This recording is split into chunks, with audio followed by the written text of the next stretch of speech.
सभी को मेरा जय महाराज जी की।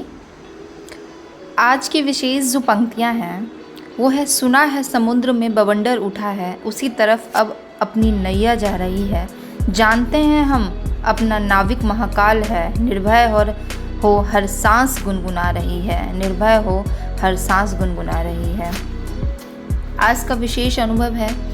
मेरा यह दिव्य अनुभव आपको सेवा की महिमा समझाएगा। यह बात उन दिनों की है जब मेरी दिव्यधाम के आश्रम में सेवा लगी हुई थी। मुझे बड़े बर्तन में से एक सब्जी को बाल्टी में डालना था। सब्जी को डालने वाली करछी बहुत बड़ी थी। सब्जी को निकालते हुए अचानक ही करछी के पीछे वाला डंडा मेरी आंखों में लग गया। मुझे बहुत दर्द होने लगा। जैसे तैसे कर मैंने अपनी सेवा को पूरा किया और कक्ष में जाकर साधना में बैठ गई। आंख में दर्द इतना अधिक था कि साधना भी नहीं कर पाई। शाम की सेवा भी मैं केवल महाराज जी की कृपा से ही पूरी कर पाई।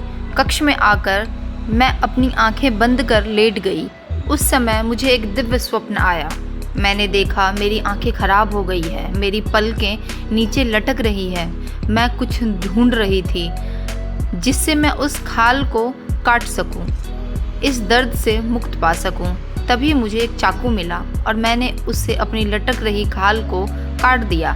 अब मेरी स्थिति बिल्कुल ऐसी थी जैसे किसी काने व्यक्ति की होती है। अब तो मुझे पहले से भी अधिक पीड़ा हो रही थी।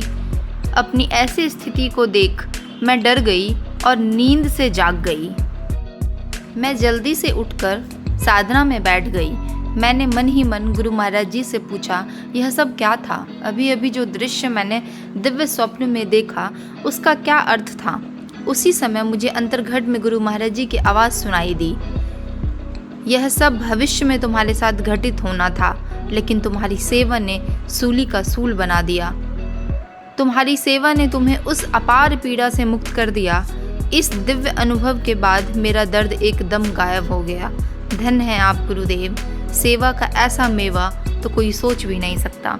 सही में हमारे गुरुवर तो धन्य है और हम लोग बहुत ही सौभाग्यशाली हैं कि हमें ब्रह्म ज्ञान मिला हुआ है। और महाराज जी पहले ही हमारे कर्मों को काट देते हैं किसी न किसी माध्यम से। इसीलिए हमें कोई भी सेवा नहीं छोड़नी है। उस सेवा जो भी हम लोगों को महाराज जी की साइड से, आश्रम से कॉल आके फ़ोन करके दीदी सेवा लगाती हैं, भैया सेवा लगाते हैं, उन्हें हमें हर एक कार्य को छोड़कर पूरा करना है, क्योंकि हम भी नहीं जानते उस सेवा में हमारा क्या भलाई छुपा हुआ है, हमारे साथ क्या अच्छा घटित होने वाला है, या महाराज जी कौन से पूर्व जन्मों के कर्म को काट रहे हैं। इसलिए महाराज जी के हर एक सेवाओं को मानना है, हर एक आज्ञाओं को मानना है और निरंतर उस पथ पर चलते रहना है। जो सत्य का पथ हमें दिखाया गया है महाराज जी की साइड से, उस पर निरंतर आगे बढ़ते रहना है। महाराज जी की समाधि काल में साधना करनी है और सेवा करनी है। कैसे कह दूं कि मेरी हर दुआ बेअसर हो गई। मैं जब भी रोया सतगुरु को खबर हो गई। सो जाता है हर कोई अपने कल के लिए, जागता है मेरा सतगुरु सबके हल के लिए, सबके हल के लिए। आप लोग तो समझ ही गए होंगे इस लाइन का क्या महत्व है। सभी को जय महाराज जी की।